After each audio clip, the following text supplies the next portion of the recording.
माननीय सदस्य जयंतजी पाटील साहेब.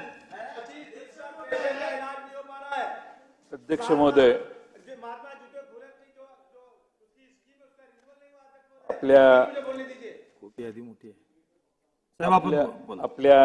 आपण पुढे गेलोय. आजमी साहेब आपल्याला विनंती आहे, आपण पुढे गेलोय आता. अध्यक्ष पाटील साहेब बोलतील. 24-25च्या अर्थसंकल्पातील अनुदानाच्या मागण्यांच्या चर्चेत मी भाग घेतोय.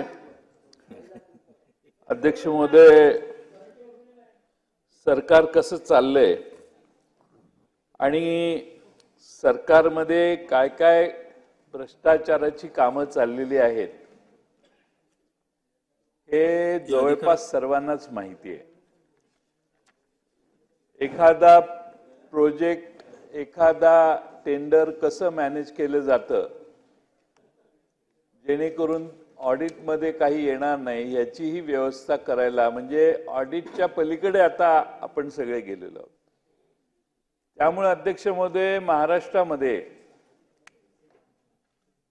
मागच्या लोकसभेत पैशाचा महापूर आपण सगळ्यांनी वेगळ्या मतदारसंघात बघितला. त्याचं उगमस्थान जे आहे ते मुळात भ्रष्टाचारात आहे. मी काही थोडीशी उदाहरणं आपल्याला या ठिकाणी देऊ इच्छितो. नगर विकास विभाग आहे. नगर विकास विभागात अध्यक्ष महोदय आपल्या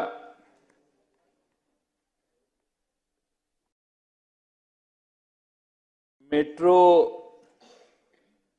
एवढ्या मोठ्या प्रमाणात महाराष्ट्रात निर्माण होत आहेत. मुंबईमध्ये नजर टाकेल तिथं मेट्रोची कामं चालू आहेत. नागपूरला झाली, पुण्यात चालू आहेत. अध्यक्ष महोदय, माजी मुख्यमंत्री आणि सध्याचे उपमुख्यमंत्री यांच्या नागपूर शहरातल्या मेट्रोची ही कथा आहे आणि त्या बाबतीत मी नाही, कॅगच्या अहवालात सांगितलेलं आहे. अध्यक्ष महोदय, या प्रोजेक्टवरून नागपूरच्या मेट्रोच्या कॅगने काही प्रशासनावर जोरदार ताशेरे ओढले आहेत आणि अध्यक्ष महोदय, तिथं गडकरी साहेब आहेत, देवेंद्र फडणवीस आहेत. ते असताना देखील नागपूर प्रोजेक्टमध्ये हा गैरव्यवहार कसा झाला हा एक मोठा प्रश्न आहे. महाराष्ट्र मेट्रो रेल कॉर्पोरेशन लिमिटेडने नागपूर मेट्रोबाबत भारत सरकारच्या वित्त मंत्रालयाच्या व्यय विभागाद्वारे निर्धारित केल्यानुसार केंद्रीय सार्वजनिक खरेदी पोर्टलवर त्याच्या निविदा प्रकाशित केल्या नाहीत. अध्यक्ष महोदय, त्यामुळे महाराष्ट्र मेट्रो रेल कॉर्पोरेशन लिमिटेडने स्पर्धात्मक दर मिळवण्यासाठी निविदांची व्यापक प्रसिद्धी सुनिश्चित करण्याची संधी गमावली. त्यामुळे ठराविक लोकांनाच कंत्राट मिळवून देण्याची व्यवस्था निर्माण करण्यात आली आणि त्यामुळे महाराष्ट्र मेट्रो रेल कॉर्पोरेशनने फायनान्स डिपार्टमेंटच्या केंद्रीय सार्वजनिक खरेदी पोर्टलवर त्या जाहिराती का दिल्या नाहीत हा पहिला प्रश्न आहे.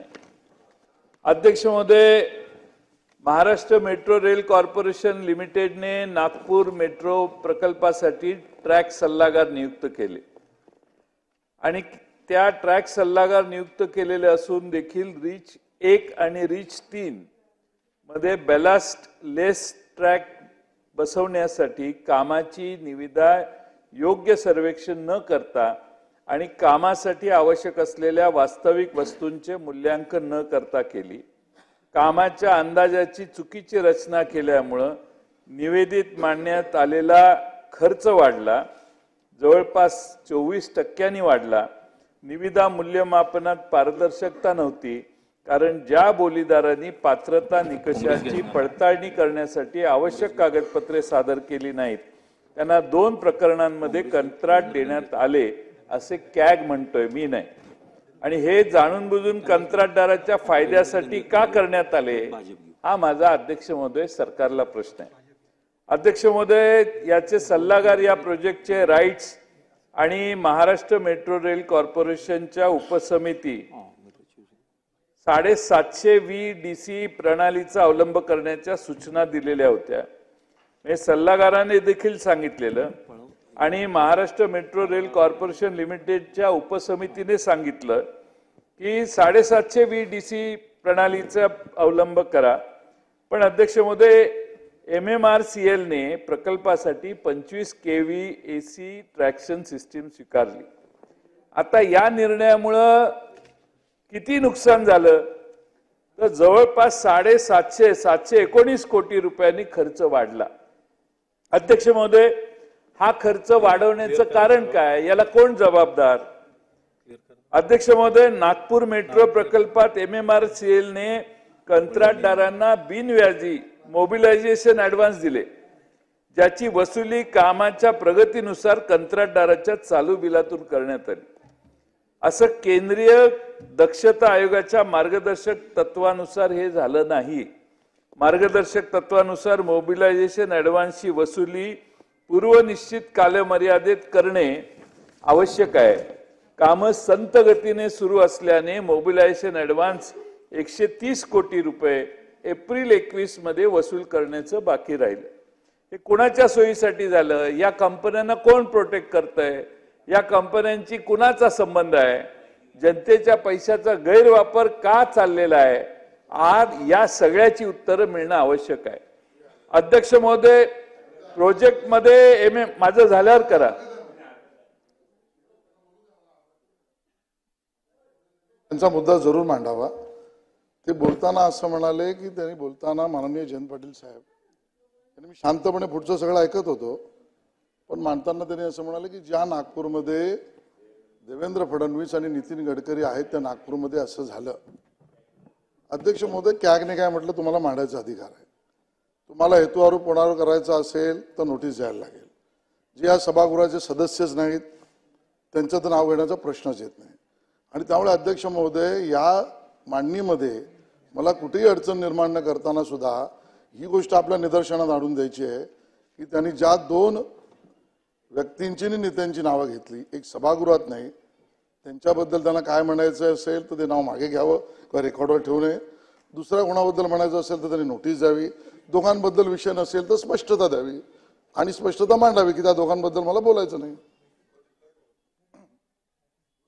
पाटील साहेब, जयंत पाटील साहेब. त्यामुळे या प्रोजेक्टमध्ये MMRCL ने ILFS ला 22.60 कोटी मटेरियल ऍडव्हान्स.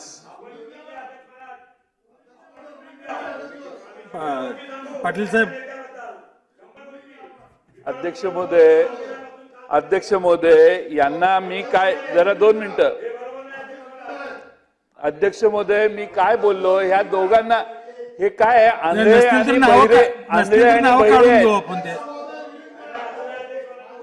नसतील तर नाव आपण हे करून घेऊ, काढून घेऊ त्यात. नाही काढत. मी सांगतो काय बोललो हे मी सांगतो. सांगते निर्देश नाही. मी काय बोललो हे परत बोलतो. काय बोललो हे परत बोलतो. अहो काय काय चाललंय तुमच्या दोघांचं? अहो मी काय बोललो तुम्ही? अरे आंधळे आणि बहिरे आहात तुम्ही दोघही. अध्यक्ष महोदय, काय सांगताय? मी काय बोललो? अध्यक्ष महोदय,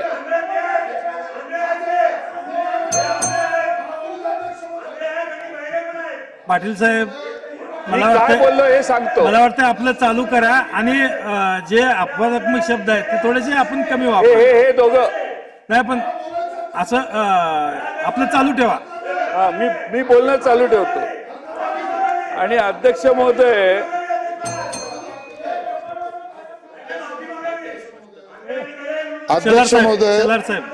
मला त्याच्याबद्दल म्हणायचं नाही. जयंतराव, तुम्ही वरिष्ठ आहात, मला काही घालून पाडून बोला. मला त्याच्याबद्दल बोलायचं नाही. तुम्ही मला काही मी म्हणू ऐकून घ्या. अध्यक्ष, हे तुम्ही बोलाल, मला तुमचा स्वभाव आणि हुशारी ही दोन्ही माहिती आहे. म्हणून मी स्पष्टपणे मध्ये म्हटलं, अध्यक्ष महोदय, त्यांना काय बोलायचं याची स्पष्टता तरी द्यावी. हे मी स्पष्टपणे म्हटलंय. जे सभागृहात नाही त्यांचं नाव घेऊ नये. ज्या सभागृहाचे सदस्य त्यांच्याबद्दल असेल तर नोटीस द्यावी. दोन्ही नसेल तर त्यांच्या वक्तव्यात काय बोलायचं आहे याची स्पष्टता द्यावी, हे मी स्पष्टपणे म्हटलेलं आहे. त्यामुळे ढकलण्याचा वगैरे प्रकार सांगू नका, तेवढी अक्कलहुशारी आम्हालाही आहे. तुम्ही वरिष्ठ आहात, तुम्ही आंगळे पुंगळे लोळे काही म्हणा, आम्हाला काय अडचण नाही, तुमच्या बोलण्याचा आम्ही राग मांडणार नाही. पण मग ते तुम्ही स्पष्ट करा, एवढंच म्हटलं. हा मग तेच म्हटलं आम्ही, स्पष्ट करा, नाही तर काढा रेकॉर्डवरून. रेकॉर्डवरून काढण्या एवढं वाईट काय बोललो नाही मी. जरा तुम्ही गप्प बसा, तुम्ही गप्प बसा. आम्ही तुमच्या मेहरबानी नाही निवडून येत. अरे माफी कोणाची मागायची? सागरजी बोलू देत, बोलू देत, बोला साहेब. शिवीगाळ शिवीगाळीपर्यंत नाही आलेलं. घ्या साहेब, साहेब आपण घ्या. मी पुन्हा सांगतो, यांनी कान उघडे ठेवावेत आणि शांतपणे ऐकावं. राज्याच्या माजी मुख्यमंत्री आणि सध्याचे उपमुख्यमंत्री यांच्या शहरातील आणि आपले नितीन गडकरी साहेब, मेट्रो कुणी आणली? नागपूरला मेट्रो नितीन गडकरींनी आणली, ह्याच्यात तर काही शंका नाही. मी काय म्हटलं, नागपूर शहरात उपमुख्यमंत्री आणि नितीन गडकरी साहेब यांचं शहर आहे, त्या शहरातल्या मेट्रोमध्ये कॅगने हे इश्यू काढलेत. त्यांनी दोघांनी केले असं नाही म्हटलो शेलार साहेब. त्यांनी नितीन गडकरींनी हा भ्रष्टाचार केला असं नाही म्हटलो. हा, तुम्ही इतकं घाबरू नका, असं काय प्रॉब्लेम नाही. असं नाही, मी जर मला आरोप करायचे तर त्यांना नोटीस दिली असती. आरोप नाही, देर इज नो आरोप. तुम्ही काय आहे, मी पुन्हा पुन्हा ते बोलावं म्हणून तुम्ही हा प्रयत्न करताय अशी माझी शंका आहे. मी पुन्हा आरोप, हा त्यांचा डाव आहे, मी पुन्हा आरोप रिपीट करावेत हा उद्देश आहे. पण मी तुमचा आरोप यशस्वी होऊन देणार नाही.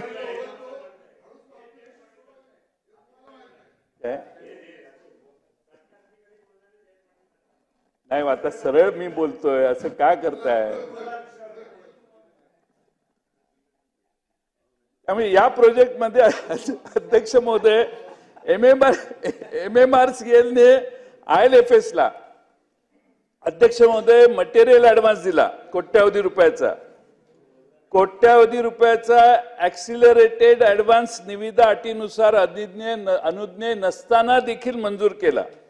आणि अध्यक्ष महोदय 2018 ऑक्टोबर मध्ये करार संपण्याच्या 2 महिने आधी देखील परत, करार संपायला डिसेंबर मध्ये करार संपणार आहे, तो 2 महिने आधी परत ऍडव्हान्स दिला. हे मी नाही म्हणत, कॅगने लिहिलेलं आहे.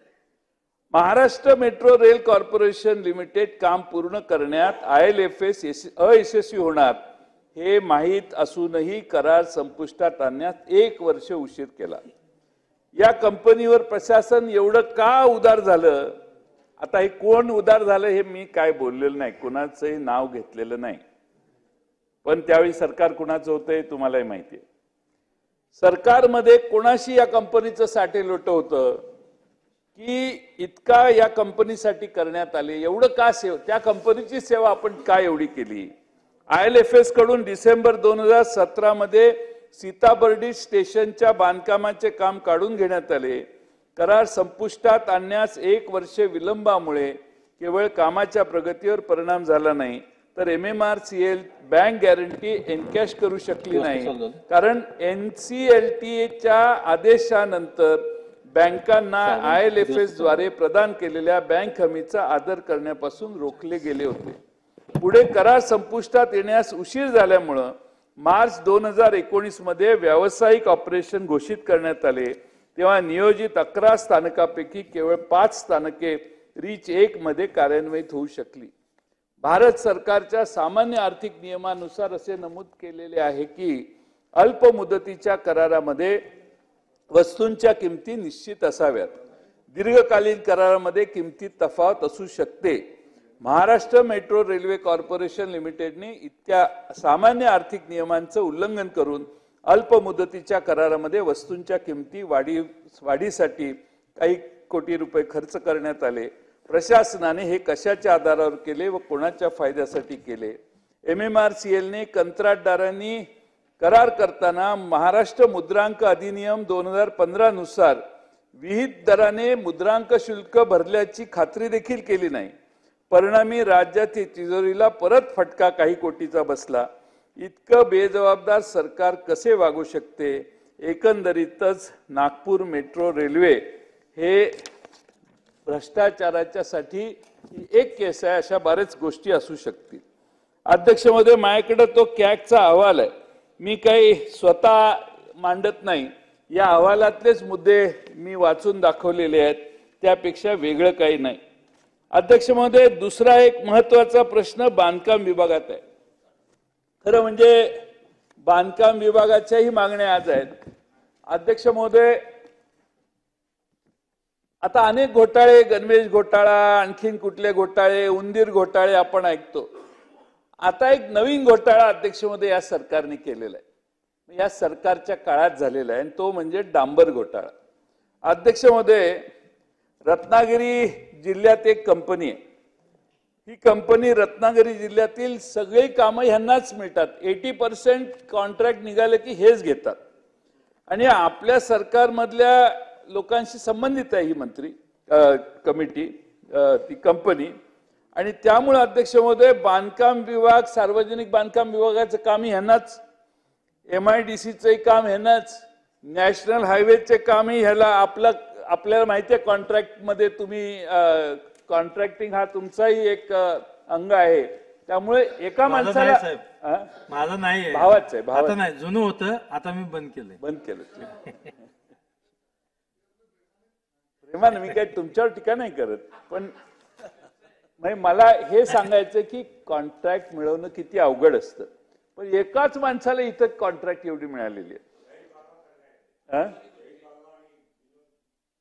ते बिल्डर आहेत, ते कॉन्ट्रॅक्ट घेत नाहीत. ते रॉंग नंबर तुमचा. ते यांना सांगा, ते कॉन्ट्रॅक्ट घेत नाहीत. त्यामुळे अध्यक्ष महोदय, मी एक 2-3 कामांचा उल्लेख करतो. ह्या कंपनीनं सार्वजनिक बांधकाम विभागामार्फत रत्नागिरी येथे रेवस रेड्डी रोडचं रुंदीकरण आणि डांबरीकरणाचं काम केलं.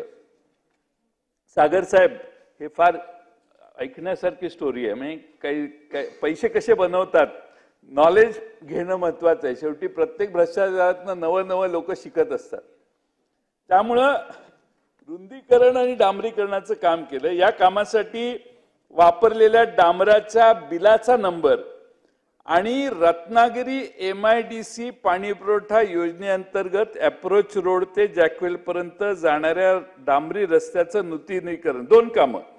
एक रेवस रेड्डी रोडचं आणि इकडे रत्नागिरी MIDC पाणीपुरवठा योजनेअंतर्गत अप्रोच रोड ते जॅकवेल पर्यंत जाणाऱ्या डांबरी रस्त्याचे नूतनीकरण. ह्या दोन्हीसाठी डांबर जे वापरलं त्या डांबराच्या बिलाचा नंबर एकच आहे. बिलाचा नंबर आहे BPCL 4582111044.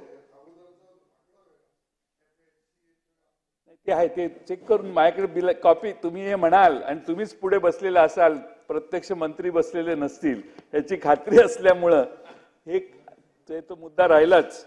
हे नगरविकास विभाग कुणाकडे आहे? तुमच्याकडे कुणाकडे आहे? CM साहेबांच्याकडे. मग राज्यमंत्री काय नेमलाय की नाही? नेमलेलाच नाही, विषयच नाही. तुमच्या पक्षाला काय राज्यमंत्रीपद मिळालेलं दिसत नाही ह्याच्यात. परत सार्वजनिक बांधकाम विभागाचे मंत्री कोण आहे?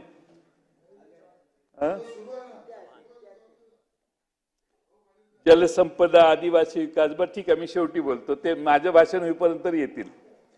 म्हणजे अध्यक्ष महोदय, माझ्याकडे बिल आहेत. या बिलामध्ये एक सेम बिल, हे बिल एका भारत पेट्रोलियम कॉर्पोरेशनचं, एक वापरलंय PWD मध्ये, आणि तेच बिल हे MIDC मध्ये वापरलेलं आहे. Same bill. बिलाचा नंबर जो आहे 4582165210. अशी बरीच बिल आहेत. मी एक उदाहरण सांगितलं. आणि अध्यक्ष महोदय, त्यामुळे मला आपणाला हे सांगायचंय की हे पहिलं उदाहरण आहे यातलं की एकाच बिल. दुसरं उदाहरण सांगतो. नेवरे भांडारपुळे रोड हे बांधकाम खात्यानं रस्ता रुंदीकरण ब्लॅक टॉपिंगच्या कामासाठी वापरलेलं केलंय. त्याच्याच बरोबर MIDC अंतर्गत रत्नागिरी पाणीपुरवठा योजना अंतर्गत हरचेरी जॅकवेल पर्यंत जाणारा अप्रोच रस्ता पुनर्डांबरीकरणाचे केलेल्या कामाचे डांबराच्या बिलाचा नंबर, हे दोन्ही कामांचा बिलाचा नंबर एकच आहे, BPCL 4582165210. म्हणजे या दोन्ही कामासाठी देखील एकच डांबर बिल वापरून पैसे काढण्याचं काम झालं. तिसरं उदाहरण अध्यक्ष महोदय, 23 साली एप्रिल 23 ला उत्तर रत्नागिरी अंतर्गत उपविभाग क्रमांक 1 यांनी निवळी जयगड या रस्त्याचं कामासाठी वापरून संपवलेली डांबराची बिले ऑगस्ट 23 मध्ये, मी एप्रिल 23 ला एकदा बिलं वापरली, ती संपल्यावर ऑगस्ट 23 मध्ये अध्यक्ष महोदय कांटे ते वालखेड आणि अंतरावली ते कांटे rehabilitation and upgradation of national highway, old national highway 17 आता नॅशनल हायवे 66, या 2 राष्ट्रीय महामार्ग प्राधिकरणाच्या कामासाठी दाखवून त्यातही 8.5-9 कोटी रुपये डांबराचे, बाकीचं रस्त्याचं वेगळंच.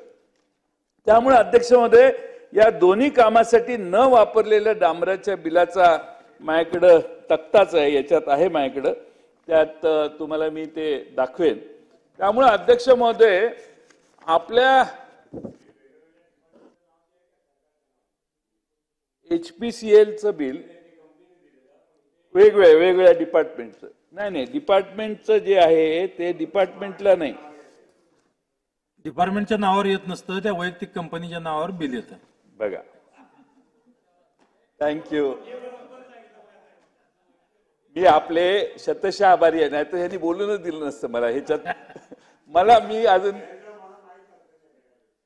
ते साहेबांनी सांगितलं ते, त्यामुळे घोटाळा कसा करण्यात आला त्याची कार्यपद्धती समजून घ्या. म्हणजे ह्याच्यात नॉलेज वाढण्यासाठी हे महत्वाचं आहे. यात महत्वाची बाब, त्यांना आश्चर्य वाटतंय की हे कसं हे करू शकले. त्यामुळे यात महत्वाची बाब म्हणजे अध्यक्ष महोदय, टेंडर मधील अटी व शर्तीनुसार ज्यावेळी अभियंता डांबराचा वापर दाखवतो त्यावेळी ठेकेदाराने दिलेल्या ओरिजिनल बिलावर क्रॉस करून कार्यालयाचा सही शिक्का मारून त्याची झेरॉक्स ठेकेदाराला इतर लेखा ठेवण्यासाठी परत द्यायची असते. ज्यावेळी डांबराचे बिले माहे एप्रिल 23 मध्ये उपअभियंता सार्वजनिक बांधकाम उपविभाग क्रमांक 1 यांनी वापरली, त्यावेळी बिल क्रॉस न करता ओरिजिनल डांबराची बिले ठेकेदाराला परत केल्याने तीच बिले ठेकेदाराने दुसऱ्या कामासाठी म्हणजेच राष्ट्रीय महामार्गावर वापरून न केलेल्या कामाच्या बिलाची रक्कम घेतलेली आहे. या सर्व कामात संगनमताने जवळपास 8.5-9 कोटी रुपयाचा अपार झालेला आहे. अध्यक्ष महोदय, ही 3 प्रातिनिधिक उदाहरणं मी दिली आहेत. या कंपनीने अशा प्रकारची शेकडो कोटीची कामं घेतलेली आहेत आणि पैसे काढलेले आहेत. आणि त्यामुळे अध्यक्ष महोदय त्या रत्नागिरी जिल्ह्यातले अनेक अधिकारी देखील यात सामील आहेत आणि तेही या भ्रष्टाचाराला तेवढे जबाबदार आहेत. अध्यक्ष महोदय, सरकारमधील लोकांनी रस्त्यावर वापरलेल्या जाणाऱ्या डांबरामध्ये भ्रष्टाचार करून सरकारचं तोंड काळं केलं असं म्हटलं तर वावगं ठरणार नाही. अध्यक्ष महोदय, संबंधित अधिकाऱ्यांवर व चौकी ठेकेदारावर फौजदारी गुन्हे दाखल झाले पाहिजेत. कंपनीने केलेल्या सर्व कामाची चौकशी करा. या प्रकरणाची गंभीर दखल घेऊन कंपनीवर दोषी अधिकाऱ्यांवर कडक कारवाई करा, अशी अध्यक्ष महोदय माझी आपल्याला अतिशय आग्रहाची आणि कळकळीची मागणी आहे.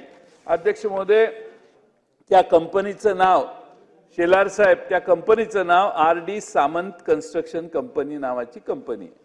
त्यामुळं माझी आपल्याला विनंती आहे अध्यक्ष महोदय की या कंपनीची, मी त्यांचे मालक कोण आहेत काय आहेत ह्याचा तपशील आहे माझ्याकडे, पण मी मुद्दामून घेत नाही, पण किमान जे अधिकारी याच्यात सहभागी आहेत आणि ज्या कंपनीचे संचालक आहेत त्या कंपनीने रत्नागिरी जिल्ह्यात अनेक कामं घेतलेली आहेत आणि त्यामुळं माझी आपणाला विनंती आहे की याची चौकशी सरकारने करावी आणि आज उत्तराच्या भाषणात या सगळ्याची चौकशी करावी.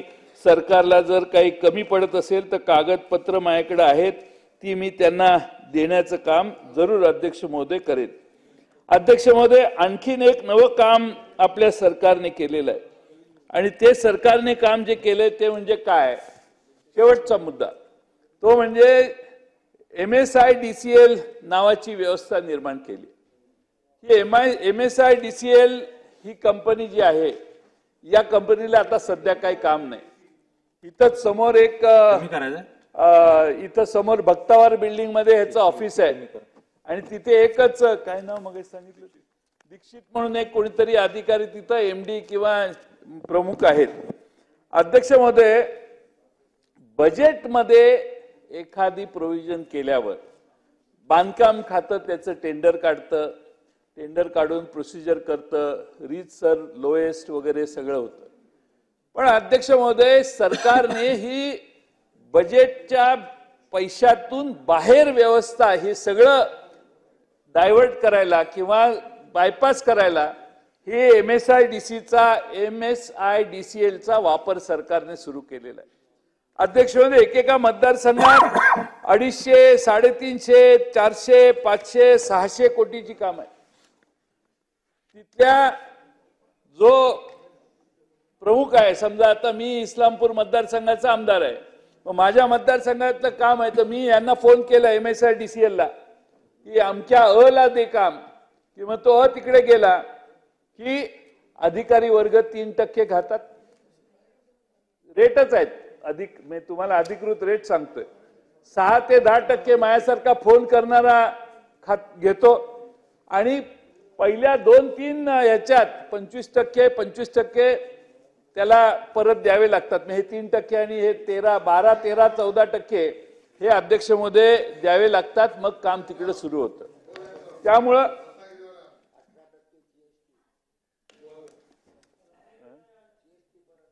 रत्नागिरीचे ते आहेत, त्यांना माहिती आहे की नाही माहित नाही. त्यांना कळलं की मग ते माहित नाही अधिक. पण MSIDCL ही कंपनी महाराष्ट्रात कशासाठी काढली आहे? जे टेंडर काढलेले आहेत सागर साहेब, बांधकाम खात्याकडे एवढी मोठी यंत्रणा आहे. बांधकाम खात्यानं आता 65,000 कोटी रुपयाची बिलं द्यायचं राहिलेलं आहे. जी कामं केली, सगळ्या आमदारांना खुश करण्यासाठी जी कामं धरण्यात आली, आपल्याला माहिती आहे की नाही माहित नाही. आता अजितदादांनी अर्थसंकल्पावर उत्तर दिलं, त्यांना प्रश्न विचारायची संधी दिली असती तर प्रकाश पडला असता. पण अध्यक्ष महोदय, मागच्या वर्षी 17,000 कोटीचा डिफिसिट बजेट मांडल्यावर 1.5 लाख कोटी रुपये पुरवणी मागणीत मांडण्यात आले. आता यावर्षी 20,000 कोटीचा रेव्हेन्यू डिफिसिट आहे आणि आमच्या लाडली बहिणांचे 36,000 कोटी रुपये सरकारने बजेटरी प्रोव्हिजनच केली नाही. 10,000 कोटी केलेत, 10,000 कोटी केले आहेत, 36,000 कोटीचे प्रोव्हिजनच केली नाही. म्हणजे बजेट हे 20,000 अधिक 36,000 म्हणजे 56,000 कोटी रुपये महसुली तूट आजच बजेटमध्ये आहे.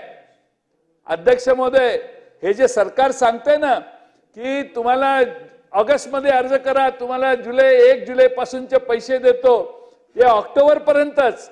ऑक्टोबर नंतर ह्यांचा दिवा लागणारच आहे. ऑगस्टमध्ये एक पेमेंट करणार आणि ऑक्टोबरला ऐन इलेक्शनच्या आधी 15 दिवस आधी ह्यांचं पेमेंट जाणार. पैसे सरकारच्या बजेटमधून देत असताना बजेट रेव्हेन्यू डिफिसिट जे आहे ते 56,000 कोटीवर गेले, तुम्ही समजा, महसुली तूट. आणि अध्यक्ष महोदय, तसं महाराष्ट्रात जे आमदारांना कमिटमेंट केल्या त्या कामांच्यासाठी सरकारकडे पैसे नाहीत. ही मी सांगितलं, MSIDCLची कामं ही हॅम फेज 2 ची कामं आहेत सगळी. आणि त्यामुळं महाराष्ट्रामध्ये अध्यक्ष महोदय प्रत्येक आमदाराला जी कमिटमेंट दिली आहे, माझं तर सभागृहातल्या सदस्यांना विनंती आहे की मागच्या वेळी ज्या कमिटमेंट तुम्हाला मिळाल्या त्या कमिटमेंटवर ह्या बजेटमध्ये किती अमाऊंट दिलेली आहे हे जरा तपासा. माझी खात्री आहे की 70% कामांना ह्या बजेटमध्ये प्रोव्हिजन केलेली नाही, कारण तेवढे पैसेच सरकारकडे नव्हते. आणि म्हणून अध्यक्ष महोदय, माझी विनंती आहे की MSIDCLचा भ्रष्टाचार ही महाराष्ट्रात या सरकारची नवी भ्रष्टाचाराची कहाणी. या भ्रष्टाचारात प्रत्येक ठिकाणी जे पैसे दिलेले आहेत तिथं सगळे अधिकारी मिळून 3% त्यांची फी आहे आणि नंतर ज्याच्यासाठी हे काम धरण्यात आलेलं आहे तो सांगतो त्याच कॉन्ट्रॅक्टरला काम द्यायचं. म्हणजे त्याला 10-15% आत काही गाळा बसत तुटत कट होत नाही, त्याच्यात ते खर्च करावे लागतात. म्हणजे जवळपास 20-25% पैसे काढण्याची व्यवस्था आणि म्हणून PWDचे रेग्युलर टेंडर काढण्याची प्रोसिजर डायव्हर्ट करून हा वेगळा उद्योग ह्या सरकारने कुणाच्या सुपीक डोक्यातून ही कल्पना संजय बनसोड निघाली आहे ती जरा तपासा. पण महाराष्ट्रात रस्त्यांमध्ये हजारो कोटीची हॅमची कामं जी आहेत त्याचा जो काही पद्धत चालू आहे MSI त्याच्याकडे अधिकारी कोण नाही, ते एकटाच बसलेला आहे बिचारा, पण तो मंत्रालयातल्या सचिवापेक्षा स्ट्रॉंग झालेला आहे. तो माणूस जो आहे त्याच्या खाली इंजिनियर आहेत, स्टाफ आहेत, 200 माणसं आहेत, 300 माणसं, अशी काही भानगड नाही. तो डायरेक्ट टेंडर काढतो.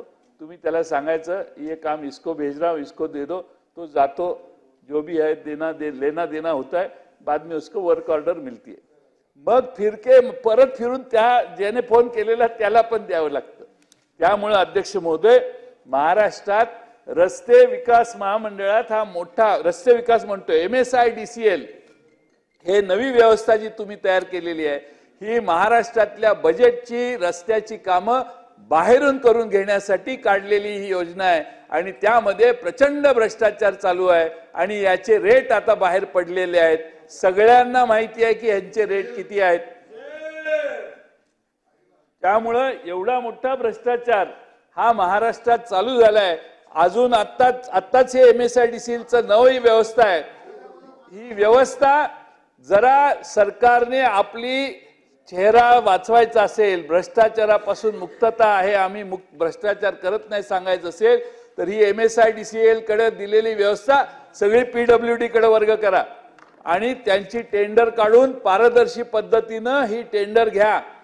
टेंडर काढण्याच्या प्रोसिजर यात ही एवढी कामं आहेत की प्रत्येकाला तुला 3 कामं देतो, तुला 5 कामं देतो, तुम्ही इसमें मत भरो, तुम्ही इसमें भरो, तुम्ही इकडे भरा, तुम्ही तिकडे भरू नका, ही सगळी मॅनेजमेंट करण्यासाठी MSIDCLचा वापर होतोय.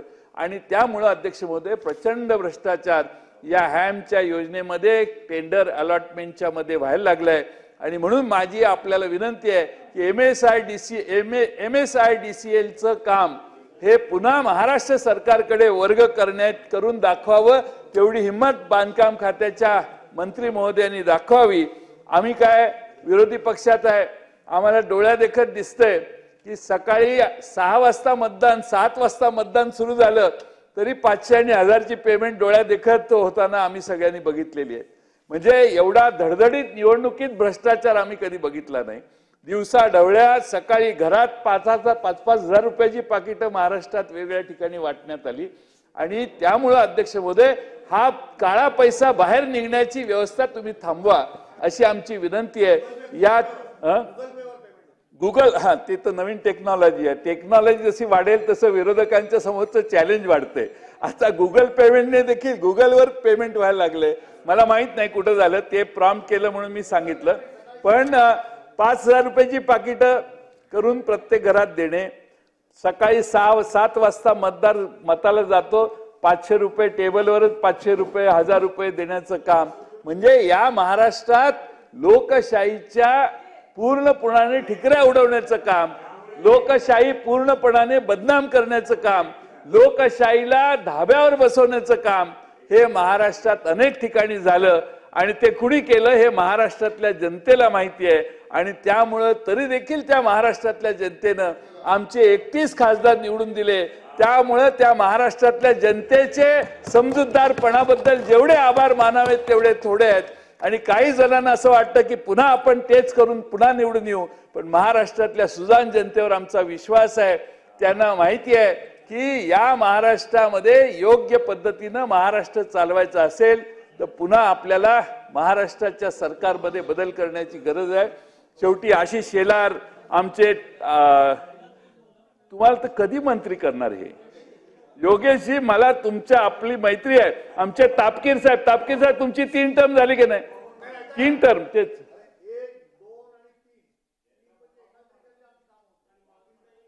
आणि खरं म्हणजे आशिष शेलार साहेब जर मंत्री झाले तर आमचा फायदा आहे. संजय केळकर मंत्री झाले आमचा फायदा आहे. योगेश जी सागरजी मंत्री झाले, आमचे तापकीर साहेब मंत्री झाले, आमच्या महिला म्हणून ताई मी परवा तुमचं नाव घेतलं, महिला म्हणून तुम्हाला मंत्री केलं नाही. 5-2.5 वर्षाची 1.5 वर्षाची टर्म गेली. तुम्हाला कधीही न्याय मिळणार नाही. तुम्हाला फक्त आम्हाला अडवण्याचंच काम विधानसभेत करायची जबाबदारी तुमच्यावर आहे. तुम्हाला काहीही न्याय मिळणार नाही.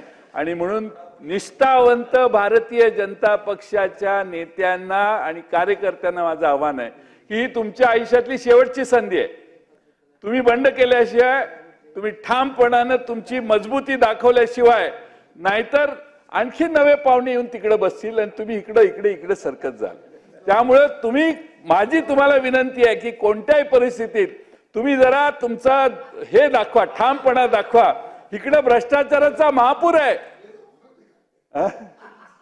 काय काय इकडं महापूर, भ्रष्टाचाराचा महापूर चाललाय आणि तुमच्याकडे दुष्काळ आहे. तुम्हाला काय हाताला लागलं?